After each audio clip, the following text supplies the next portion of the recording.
आज हम नया यूनिट स्टार्ट कर लेंगे नेशनल इनकम अकाउंटिंग और इसके रिलेटेड जितने भी कंसेप्ट होंगे तो वो हम आज ही डिस्कस कर लेंगे। कुछ कंसेप्ट आज डिस्कस कर लेंगे इस वीडियो में, तो कुछ कंसेप्ट आगे वाली वीडियो में हम डिस्कस कर लेंगे। दोस्तों ये आपका यूनिट नंबर 3 है, तो lecture number first unit number का है। ऑलरेडी मैंने 10 लेक्चर्स कवर किए हैं related to your circular flow of income और बाकी बेसिक कंसेप्ट जैसे फाइनल गुड्स क्या होते हैं, इंटरमीडिएट गुड्स क्या होते हैं, स्टॉक फ्लो कंसेप्ट, वो हम सारे वीडियोस में हमने वो डिस्कस कर लिए हैं। अब यहाँ पे यूनिट नंबर 3 जो आप लोगों के लिए काफी इंटरेस्टिंग वीडियो है, साथ ही साथ इसका ये लेक्चर नंबर फर्स्ट है। तो यहाँ से आपका बेसिक जो माइक्रो इकोनॉमिक्स का कोर्स है, यहाँ से आपका मेन चीज स्टार्ट होगा। तो हर एक स्टूडेंट पूछ रहा था नेशनल इनकम अकाउंटिंग के बारे में। आज से जितने भी आपके डाउट्स होंगे वो हम आज ही क्लियर कर लेंगे, मैक्सिमम जितने भी डाउट्स है, क्योंकि यहाँ से आपकी फाउंडेशन बनेगी नेशनल इनकम अकाउंटिंग के लिए। दोस्तों अगर आप नेशनल इनकम अकाउंटिंग सच में सीखना चाहते हो, आपको सच में एक कंसेप्ट अगर कल जाके आपको कहीं भी आपको नेशनल इनकम कैलकुलेट करनी होगी, तो आपको ये पता होना चाहिए कि क्या हमें इंक्लूड करना है, क्या हमने एक्सक्लूड करना है। तो बेसिक है, सब कुछ डिस्कस कर लेंगे। जितने भी यहाँ पे 11th 12th या आपके यूजी रिलेटेड जितने कोर्सेज है, तो जिनमें ये आपका इकोनॉमिक्स है, तो उनके लिए काफी हेल्पफुल रहेगा। दोस्तों वीडियो को डिस्कस करने के पहले अगर आप मेरी इस यूट्यूब चैनल पर पहली बार विजिट करो तो लाइक और सब्सक्राइब करके जरूर जाना, इससे मुझे भी मोटिवेशन मिलेगी ताकि मैं आप लोगों के लिए और भी अच्छे वीडियोस लाता रहूंगा। दोस्तों यहाँ पे बेसिक कंसेप्ट है नेशनल इनकम अकाउंटिंग। दो कंसेप्ट हैं फिलहाल के लिए जो हमें इंपॉर्टेंट यहाँ पे डिस्कस करने के लायक है, क्योंकि यहाँ से आपका डोमेस्टिक टेरिटरी और नॉर्मल रेजिडेंट, ये दो कंसेप्ट हैं। नेशनल इनकम अकाउंटिंग हमें डायरेक्ट जंप नहीं करना होगा नेशनल इनकम अकाउंटिंग पे, पहले हमें बेसिक जो इसमें रिलेटेड टर्म्स हैं उनको थोड़ा हम डिकोड कर लेंगे, उसके बाद आपको यहाँ से सब कुछ एक सिस्टमेटिक हिसाब से चलेगा। तो फिलहाल के लिए यहाँ पे आज इस वीडियो में हम डोमेस्टिक टेरिटरी और नॉर्मल रेजिडेंट के बारे में, काफी यूनिक कंसेप्ट है यहाँ पे। डोमेस्टिक टेरिटरी साथ ही साथ नॉर्मल रेजिडेंट है। तो अक्सर बेशतर यहाँ पे स्टूडेंट्स का कंफ्यूजन होता है, डोमेस्टिक टेरिटरी होगी जो हमारे यहाँ पे पॉलिटिकल बाउंड्रीज है, तो ये हमारी डोमेस्टिक टेरिटरी है, बट यहाँ पे इकोनॉमिक्स में ये नहीं है। साथ ही साथ नॉर्मल रेजिडेंट जो है, हमें लग रहा है जितने भी यहाँ पे स्टूडेंट्स हैं ये नॉर्मल रेजिडेंट, जितने हमारे यहाँ पे सिटीजन हैं उनको हम नॉर्मल रेजिडेंट कहते हैं। ऐसा नहीं है दोस्तों, दोनों कंसेप्ट डिफरेंट है जो हम आगे डिस्कस कर लेंगे। तो पहले यहाँ पे थोड़ा सा मैं आपके साथ यहाँ पे शेयर कर लूंगा कि हमें ये दो कंसेप्ट क्यों पढ़ने होंगे जब भी आप नेशनल इनकम यहाँ पे national income related aggregated define कर रहे हो। जैसे कि यहाँ पे ग्रॉस डोमेस्टिक प्रोडक्ट मैंने रखा है, तो ग्रॉस डोमेस्टिक प्रोडक्ट आप यहाँ पे देख सकते हो। तो यहाँ पे ये क्या डिफाइन या इसमें जो डेफिनेशन है, तो GDP is the market value. ये दोस्तों मार्केट वैल्यू है, ये आपको याद रखना होगा। ये market value of all final goods and services. Final goods and services हमने पहले वीडियोस में ये हमने डिस्कस किया है फाइनल गुड्स एंड सर्विसेज के बारे में। Produced during a year with the with in the domestic territory, ये यहाँ पे कंसेप्ट इंपॉर्टेंट है, ये आपको याद, डोमेस्टिक टेरिटरी। तो ये आपको पता होना चाहिए जितनी भी यहाँ पे फाइनल गुड्स एंड सर्विसेज हम प्रोड्यूस कर रहे हैं एक ईयर में विद इन डोमेस्टिक टेरिटरी। अब यहाँ पे डोमेस्टिक टेरिटरी थोड़ा वाइडर कंसेप्ट है जो आपको यहाँ पे समझना होगा, क्योंकि डोमेस्टिक टेरिटरी जब आपको पता चलेगा इसमें क्या प्रोडक्शन होगी तब जाके आप ऐड करोगे जीडीपी को। जब आपके पास डोमेस्टिक टेरिटरी का डेफिनेशन क्लियर नहीं होगा तो डेफिनेटली आप यहाँ पे कुछ नहीं कर पाओगे। लिहाजा डोमेस्टिक टेरिटरी पहले इंपॉर्टेंट चीज है जो हम यहाँ पे डिस्कस कर लेंगे। उसके बाद दोस्तों यहाँ पे वन मोर जो यहाँ पे कंसेप्ट है ग्रॉस नेशनल प्रोडक्ट, जीएनपी जिसको हम बोलते हैं, ये भी एक market value of goods and services है, final goods and services produced by normal resident. ये इंपॉर्टेंट, नॉर्मल रेजिडेंट इंपॉर्टेंट है। तो आपको दो कंसेप्ट यहाँ से पता होनी चाहिए, एक तो डोमेस्टिक टेरिटरी, दूसरा नॉर्मल रेजिडेंट, तब जाके आप ऐड कर लोगे जो भी आपका जीडीपी बन रहा है, डोमेस्टिक टेरिटरी और नॉर्मल रेजिडेंट। अब हम इन दोनों कंसेप्ट को पहले पढ़ेंगे। यहाँ पे पहले आप यहाँ पे देख सकते हो कि डोमेस्टिक टेरिटरी हम पहले डिफाइन कर लेंगे। जैसा कि आपका यहाँ पे डोमेस्टिक टेरिटरी जो होता है ये एक वाइडर कंसेप्ट है दोस्तों, ये बियॉन्ड पॉलिटिकल बाउंड्रीज है।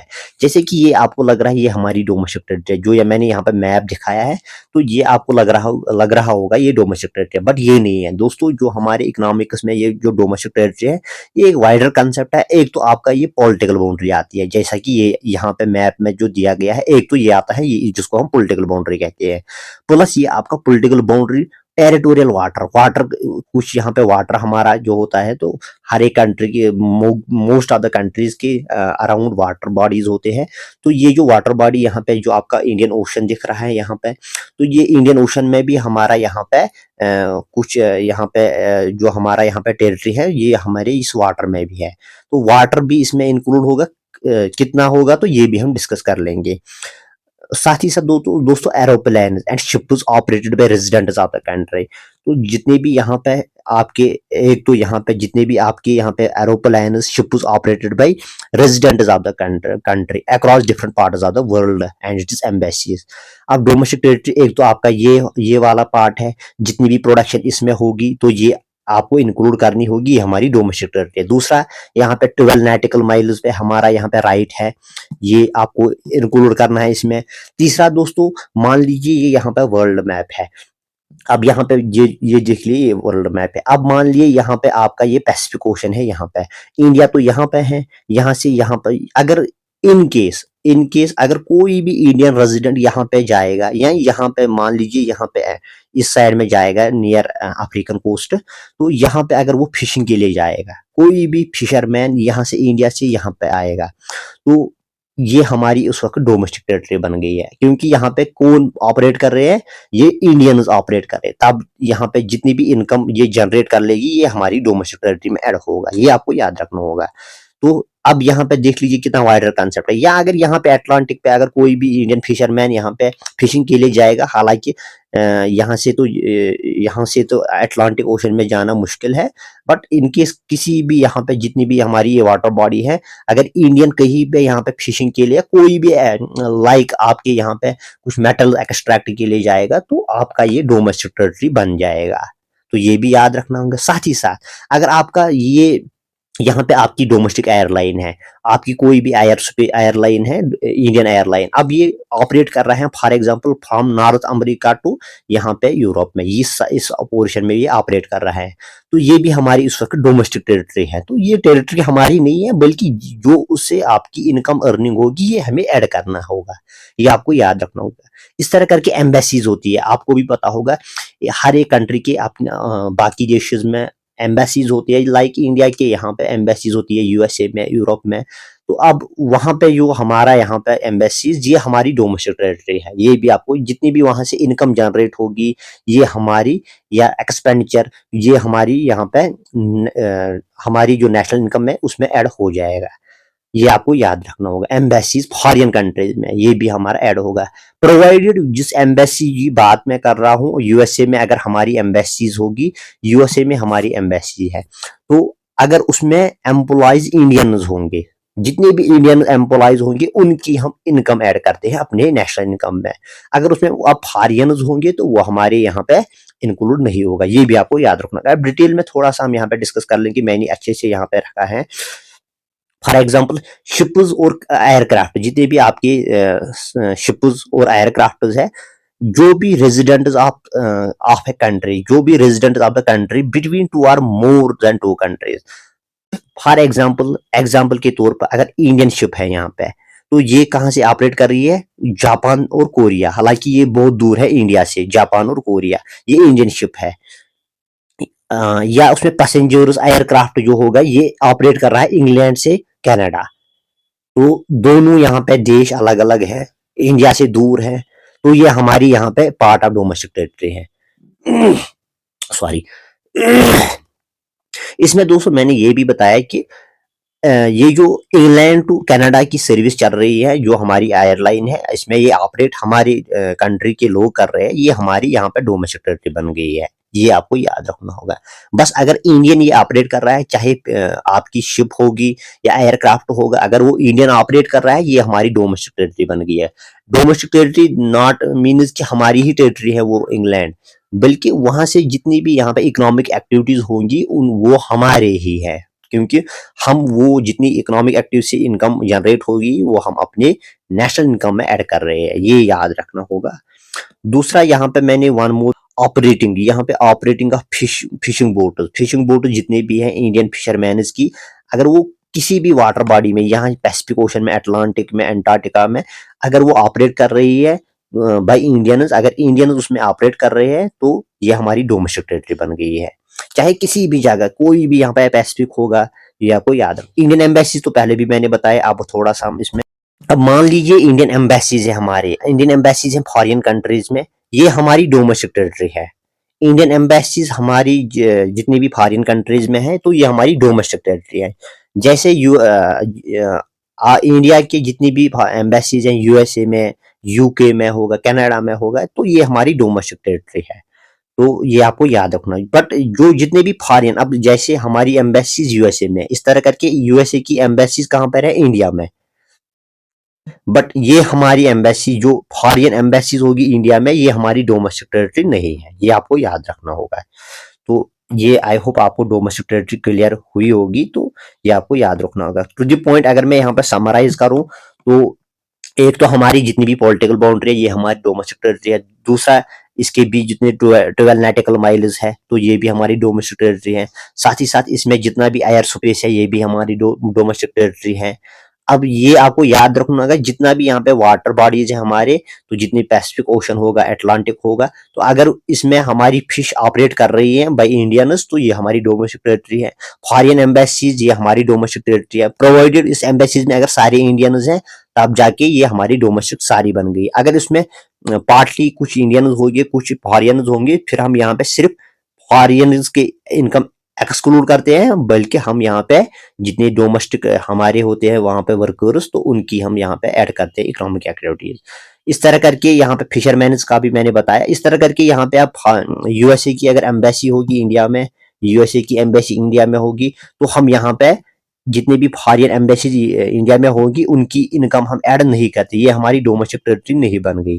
हालांकि अगर उसमें हमारे कुछ workers, Indian workers, USA embassy India में है उसमें कुछ वर्कर्स इंडियन होंगे तो उनकी हम इनकम ऐड करते हैं, ये आपको याद रखना होगा। अब नॉर्मल रेजिडेंट्स की बात की जाए तो normal residents of a country के बारे में हम जो मैं पहले भी बताया कि जीएनपी में आपको नॉर्मल रेजिडेंट्स की जितनी भी इनकम होगी हम उनको ऐड करते हैं डायरेक्ट। अब यहाँ पे नॉर्मल रेजिडेंट्स हमें पता होना चाहिए।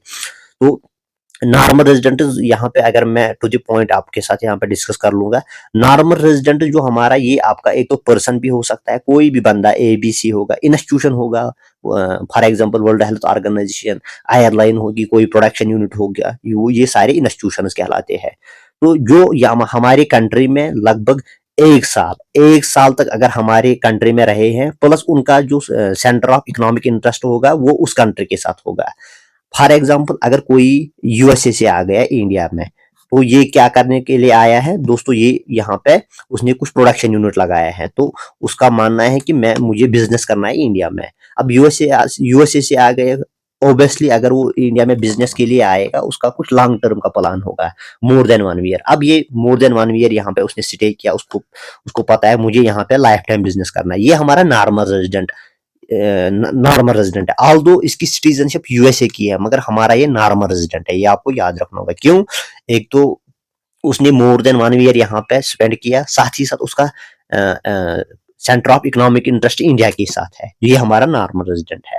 तो ये आपका पर्सन भी हो सकता है, एक इंस्टीट्यूशन भी हो सकता है, पर्सन भी हो सकता है, इंस्टीट्यूशन भी हो सकता है। अब यहाँ पे जो मैंने 1 ईयर यहाँ पे मैंडेटरी है, अगर उसने मोर देन 1 ईयर यहाँ पे स्पेंड किया तब जाके ये हमारा नॉर्मल रेजिडेंट बन गया।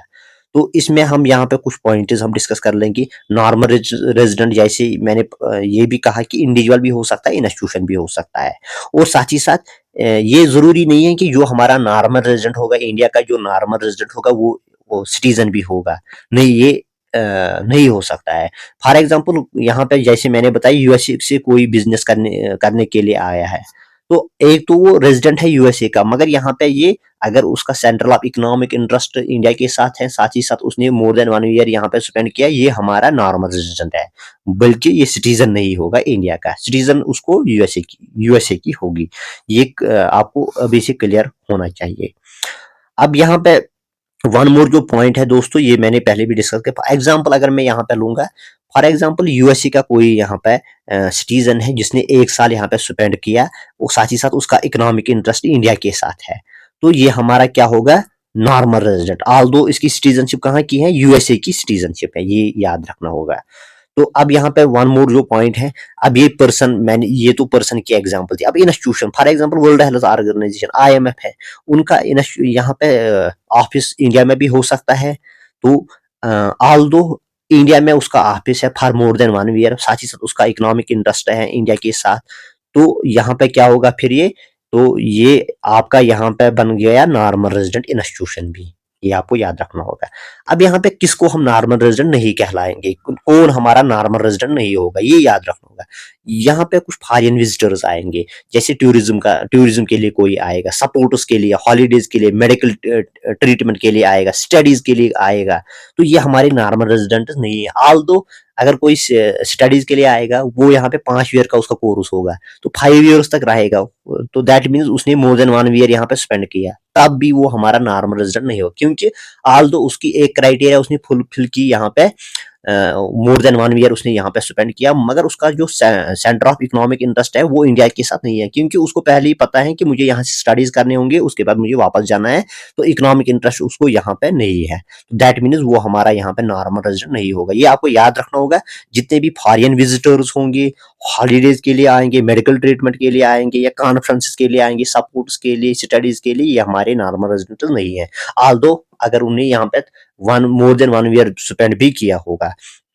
क्रू मेंबर्स आते हैं कभी कभार फॉरेन वेसल्स के साथ, या कमर्शियल ट्रैवलर्स आते हैं कभी कभार कुछ बिजनेस डीलिंग के लिए, सीजनल वर्कर्स आते हैं 6-7 महीने के लिए, 1 महीने के लिए, ये भी हमारे नॉर्मल रेजिडेंट्स नहीं है। आल्दो उन्होंने काम कहाँ से किया, इंडिया में, तो उनका जो यहाँ पे इकोनॉमिक एक्टिविटी कहाँ से, उनका सैलरी कहाँ से मिली, इंडिया से, तब भी ये हमारे नॉर्मल रेजिडेंट्स नहीं है। जब भी आप यहाँ पे नेशनल इनकम कैलकुलेट कर लोगे, तो इनकी इनकम आपको ऐड नहीं करनी होगी, क्योंकि हमारे नॉर्मल रेजिडेंट नहीं है। नेशनल इनकम हम डिफाइन ही कर रहे हैं कि इनकम जो हम सम कर रहे हैं नॉर्मल रेजिडेंट ऑफ इंडिया जितने भी लोग हैं, तो उनकी हम सम कर रहे हैं जितनी इनकम होगी, तो इनकी आपको ऐड नहीं करनी होगी, एक्सक्लूड करनी होंगी।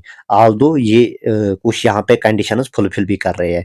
अब यहाँ पे फॉरिनर्स, जैसे कि foreigners who are employ of non residents, तो कोई एम्प्लॉयज होंगे who have come to the country for purpose of, for example installing machine के लिए।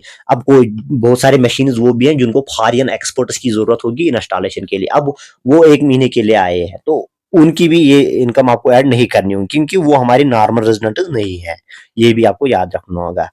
अब वन मोर जो पॉइंट है यहाँ पे, जितने भी पीपल है, अब ऑल दीज पीपल ये हमारे फॉरेनर्स है, क्योंकि एक तो ये मोर देन 1 ईयर यहाँ पे स्पेंड कर रहे हैं, साथ ही साथ उनका economic centre of economic interest India के साथ नहीं है। अब यहाँ पे कुछ बॉर्डर वर्कर्स होते हैं, जो फॉर एग्जांपल बांग्लादेश, आपने बांग्लादेश और इंडिया के बीच आपको बॉर्डर पता होगा, वो पोरस है, यूजुअली लोग आते जाते हैं बॉर्डर, दिन में 1-2 बार क्रॉस भी कर सकते हैं, तो अब वो डेली क्रॉस कर रहे हैं बॉर्डर, तो तब भी वो हमारे नॉर्मल रेजिडेंट्स नहीं है। ऑल्दो अगर वो, क्योंकि ऑल्दो वो यहाँ पे रोज आते हैं इंडिया में, बल्कि उनका इकोनॉमिक इंटरेस्ट अपनी कंट्री के साथ है, इंडिया के साथ नहीं है, ये हमारे यहाँ पे नॉर्मल रेजिडेंट्स नहीं है। ऑल्दो वो रेगुलरली हर साल बॉर्डर भी क्रॉस करते हैं, इंडिया में ही काम करते हैं, तब भी ये हमारे यहाँ पे नहीं है। ऑफिशियल्स होते हैं, डिप्लोमेट्स आते हैं, बहुत सारे फॉरेन ऑफिशियल्स आते हैं इंडिया में, फॉर एग्जांपल IMF के फॉरेन यूएसए से ऑफिशियल्स है, यूएसए की एम्बेसी इंडिया में, उसके एम्बेसडर इंडिया से, सॉरी यूएसए से है, या आर्म्ड फोर्स, आपने यूएन पीस कीपिंग फोर्स के बारे में सुना होगा, उनकी भी ड्यूटी होती है 1-2 साल में किसी भी कंट्री में, अगर फॉर एग्जांपल वो इंडिया में है, तो तब भी ये हमारे नॉर्मल रेजिडेंट्स नहीं है, क्योंकि एक तो यहाँ पे उनका इकोनॉमिक इंटरेस्ट इंडिया के साथ नहीं है, ये आपको याद रखना होगा। अब यहाँ पे टू द पॉइंट अगर मैं समराइज करूँ, ये आपके सामने यहाँ पे इन शॉर्ट, यहाँ पे सिटीजन्स भी हो सकते हैं, इंस्टीट्यूशंस भी हो सकते हैं हमारे नॉर्मल रेजिडेंट्स, तो अगर उनका एक तो मोर देन 1 ईयर उन्होंने स्पेंड किया है यहाँ पे, साथ ही साथ उनका इकोनॉमिक इंटरेस्ट इंडिया के साथ जुड़ा है, तो ये आपको याद रखना होगा। साथ ही साथ यहाँ पे जितने भी हमारे सिटीजन ऑफ आवर कंट्री जो इंटरनेशनल ऑर्गेनाइजेशन या फॉरेन एम्बेसीज में काम करते हैं, फॉर एग्जांपल जितने भी अब यहाँ पे लोकेटेड इन आवर कंट्री, ये हमारे नॉर्मल रेजिडेंट्स हैं। अब जितने भी यहाँ पे फॉर एग्जांपल इंडियन, यहाँ पे IMF का एक सेंटर है, या वर्ल्ड हेल्थ ऑर्गेनाइजेशन का यहाँ पे सेंटर है। वर्ल्ड हेल्थ ऑर्गेनाइजेशन का अगर यहाँ पे सेंटर होगा तो उसमें कुछ एक तो इंडियंस भी एम्प्लॉय होंगे, साथ ही साथ उसमें कुछ फॉरिनर्स भी एम्प्लॉय होंगे। तो जितने भी हमारे यहाँ पे फॉरिनर्स होंगे वो हमारे नॉर्मल रेजिडेंट्स नहीं है इसमें। अब जितने उसमें इंडियन लोग काम कर रहे हैं तो वो हमारे नॉर्मल रेजिडेंट्स होंगे, ये आपको याद रखना होगा। या अगर एम्बेसी, यूएसए की एम्बेसी होगी यहाँ पे, यूएसए की एम्बेसी होगी यहाँ पे, तो उसमें कुछ यूएसए के लोग होंगे तो वो हमारे नॉर्मल रेजिडेंट्स नहीं है। बट अगर उसमें कुछ इंडियंस काम कर रहे होंगे तो वो हमारे क्या है यहाँ पे नॉर्मल रेजिडेंट्स, ऑल दो अगर ये एम्बेसी इंडिया में है। अगर अब यूएसए की एम्बेसी फॉर एग्जांपल कहाँ पे है, इजिप्ट में यूएसए की एम्बेसी है, इजिप्ट में मान के चलेंगे, इजिप्ट में यूएसए की एम्बेसी है। अब उसमें एक तो यूएसए के भी एम्प्लॉइज होंगी, इंडिया के भी होंगी, बाकी कंट्रीज जितने भी यहाँ पे इंडियन एम्प्लॉय होंगे वो हमारे नॉर्मल रेजिडेंट है, चाहे वो किसी भी देश में होंगे, ये हमारे नॉर्मल रेजिडेंट है। क्योंकि आल्दो उन्होंने वहां पे स्पेंड टाइम किया है फॉर मोर देन 1 ईयर, उनके नॉर्मल रेजिडेंट नहीं बनेंगे, बट वो हमारे हैं क्योंकि उनका centre of economic interest India के साथ है। इस तरह करके यहाँ पे दोस्तों वन मोर थिंग है यहाँ पे जो हम डिस्कस करने जा रहे हैं, जितने भी फॉरिनर्स होंगे जो हमारे हु विजिट अवर कंट्री, वो हमारे कंट्री में आएंगे for travelling, holidays, recreation, medical के लिए, सपोर्ट्स के लिए, स्टडीज के लिए, वो हमारे रेजिडेंट नॉर्मल रेजिडेंट नहीं होंगे, ऑल्दो अगर उन्होंने यहाँ पे टाइम भी for more than 1 year spend किया। इस तरह करके यहाँ पे ऑफिशियल डिप्लोमेट जो पहले भी मैंने बताया, आर्मड फोर्स, वो भी हमारे यहाँ पे नॉर्मल रेजिडेंट नहीं बनेंगे अगर उन्होंने यहाँ पे फॉर मोर देन 1 ईयर भी स्पेंड किया है, ये आपको याद रहे। इस तरह करके अगर हमारे यहाँ पे कुछ एम्बेसडर्स होंगे या हमारे सपोर्ट्स या स्टडीज के लिए कोई जाएगा फॉरेन यूएसए में स्टडीज के लिए अगर वो जाएगा, या हमारा कोई इंडिया से फॉरेन के लिए सपोर्ट्स के लिए जाएगा, कॉन्फ्रेंस के लिए जाएगा, या फॉरेन एम्बेसीज एम्बेसडर्स हमारे या UN peace keeping force India से कोई जाएगा फॉरेन कंट्री में, वो भी हमारे ही नॉर्मल रेजिडेंट है। क्योंकि ये पहले भी मैंने बताया क्योंकि उनका centre of economic interest India के साथ है। ये हम जब हम न्यूमेरिकल करेंगे उसमें आपका सारा ये क्लियर हो जाएगा। अब नॉर्मल रेजिडेंट्स और रेजिडेंट्स के बारे में थोड़ा सा यहाँ पे मैंने ये टेबल आपके सामने रखा ताकि आपको ये क्लियर होगा। तो टेबल में यहाँ पे ये नॉर्मल रेजिडेंट्स है, ये नॉन रेजिडेंट्स ऑफ इंडिया है। For example working in foreign embassies in India, ये हमारे नॉर्मल रेजिडेंट्स है। जितने भी working in foreign embassies in India, ये हमारे नॉर्मल रेजिडेंट है। वर्किंग इन फॉरेन एम्बेसी, जितने भी इंडियंस हैं दोस्तों, इंडियंस जितने भी फॉरेन एम्बेसीज में काम कर रहे हैं, बल्कि वो जो एम्बेसी है वो इंडिया में लोकेटेड है, ये हमारे नॉर्मल रेजिडेंट्स है। यहाँ से नॉन रेजिडेंट्स कौन होगा, foreigners who working in India, जितने भी foreigners working in Indian embassies में कर रहे हैं, foreigners working in Indian embassy Canada और जापान। हमारी अगर एम्बेसी कनाडा में होगी, अब वहां पे हमारे एम्बेसडर्स भी होंगे, साथ ही साथ वहां का कुछ लोकल एम्प्लॉयज भी होंगे कनाडा के।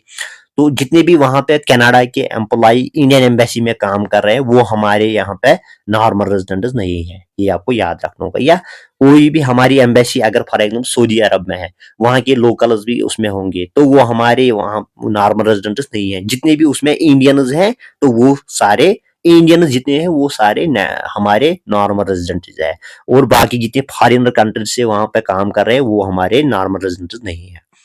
अब यहाँ पे देख लीजिए वन मोर पॉइंट जो है, अगर Indians employed in World Health Organization, लोग अगर वर्ल्ड हेल्थ ऑर्गेनाइजेशन का यहाँ पे सेंटर है, जितने भी उसमें इंडियंस होगी वो हमारे क्या हैं दोस्तों, नॉर्मल रेजिडेंट्स। अब उस वर्ल्ड हेल्थ ऑर्गेनाइजेशन जो इंडिया में है, तो अगर उसमें कुछ फॉरेनर्स होंगे डिफरेंट कंट्री, वो हमारे नॉर्मल रेजिडेंट्स नहीं है बल्कि नॉन रेजिडेंट्स। उनकी इनकम, इनकी जितने भी यहाँ पे हैं, इनकी इनकम हम ऐड नहीं करते हैं अपने नेशनल इनकम में, ये हमारे ऐड होते हैं। अब देख लीजिए यहाँ पे लास्ट पॉइंट जो है, जितने भी फॉरेनर सिटीजन इंडिया में हैं for a period of more than 1 year other than studies and medical के लिए, तो वो हमारे नॉर्मल रेजिडेंट्स है अगर उनका इकोनॉमिक इंटरेस्ट इंडिया के साथ जुड़ा है। अब जितने भी फॉरेनर टेक्निकल एक्सपर्ट्स इंडिया में काम कर रहे हैं फॉर लेस देन 1 ईयर, तो वो हमारे नॉन रेजिडेंट्स है। इनकी इनकम ऐड नहीं होगी हमारी नेशनल इनकम में, इनकी ऐड होगी। दोस्तों आई होप आपको वीडियो पसंद आया होगा। थैंक